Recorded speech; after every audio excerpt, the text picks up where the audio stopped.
Hello, you're welcome. Today, I want to talk about African savior trap.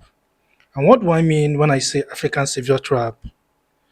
Let's take, for instance, currently in Africa, when we talk about the best leaders, one of the best leaders that we have today in Africa is Ibrahim Traoré because of the great work he's doing for his people. When you compare the work he's doing to other African leaders, and also how the young man came up and took up the responsibility and start transforming the country.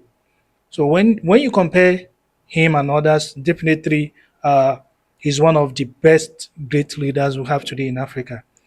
So let's ask ourselves this question. Let's assume that something happened to Ibrahim Traoré, and it happens that he's nowhere to be found. So the question is, what is the fate of that country? What is the fate? So you and I know that there is high possibility of the country going back. The the external factors can come in and influence the country into uh, going back to where it was before. So and let's ask of China. So let's take for instance for China.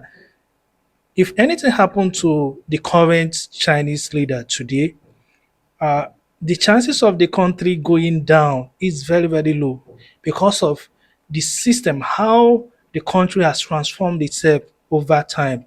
So in Africa, we have this mindset of savior, that a savior is going to come and is going to transform us. And it has been a kind of a cage over us, over the Africans in a long time now, compared to some of these countries. So, and this is what I mean by the savior trap. So we believe that there is going to be another Thomas Sankara. There is going to be uh, another even Ibrahim Traoré is going to stand up in other countries. So, and this has been one of the biggest problem that African is facing because of that mindset that we have been trained over time to believe about leadership. That leadership is going to come up as a savior. Even in most countries in Africa today, uh, where where there are uh, we, where the elections are coming, some of them are taking place already, but the ones that are forthcoming, people are people believe that are these saviors that are coming to save the country now. But when you understand uh, what it takes to build a long-lasting uh, a long-lasting country that's full of prosperity and growth, it goes beyond a savior to to building a system within the people to understand the responsibility, to understand what it truly means for someone to talk about patriotism. Because an average African mindset about patriotism is all about when the people you know is in power, the ability to support them.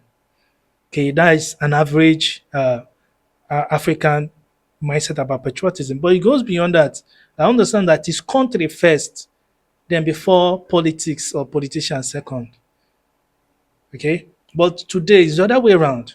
Politicians first, or the politics or whoever those in charge first, then before the country second. So how do we uh, take ourselves out from this uh, savior trap?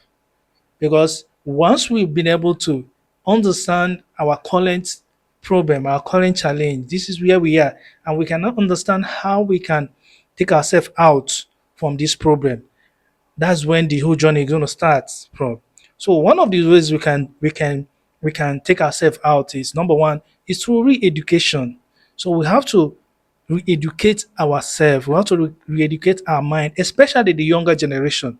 Okay, especially the younger generation. We have to re-educate them. We have to have a system of education. And when I say we have to fully understand that Africa have a problem with our education system, and the so-called corrupt leaders cannot create a system of education that will rival them, okay, that will rival the system which they have set up over time. So it's something that's going to happen out of people, okay, that understand what I say, the true meaning of patriotism. Like I said, the country first. So those that truly understand the true meaning of patriotism, those are the ones that can now, we can now have some sort of volunteers. We can take example from religion, like Christianity. There's so many volunteers. You see, uh, most of these pastors or religious leaders we have today weren't a product of the religious studies most of us did in our school days. In our school days, we have different religious studies that happened, but those weren't enough to create this generation of religious leaders today we have in Africa, because there was extra work that was done. There were so many volunteers that came up and take it upon themselves that I will have this type of growth that religion had in Africa. So if we have people that really have African in their heart, and some of us that believe uh, that African is our home, and even though we have these opportunities, we have this privilege to to make it to make it elsewhere, to make it big without even caring about whatever happens. But we still put it upon ourselves that we are going to take this responsibility. We are going to create or lay the foundation of the African that we want. So we're going to think of volunteers. It's something that's going to happen for us to have this change. If we are waiting for these so-called leaders, it's not going to happen because it's a system that has been set up over time. So, and it works for them. Most of them, uh, in fact, they design the system in a way that their children is going to continue from the corruption that they have set up.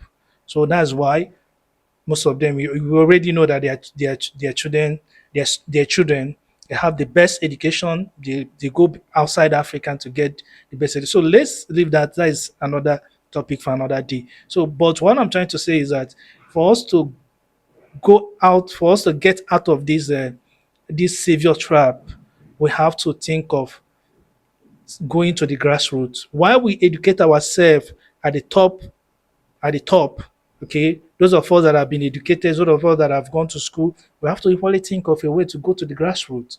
The children, how do we educate the children? How do we let them know that this is African that we want? These are the people. The children are supposed to even know most of these true leaders.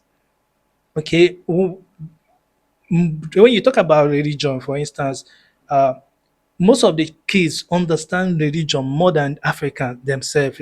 They have a whole knowledge of the religion, depending on whatever religion they belong to, more than the African, their own land, like their own source.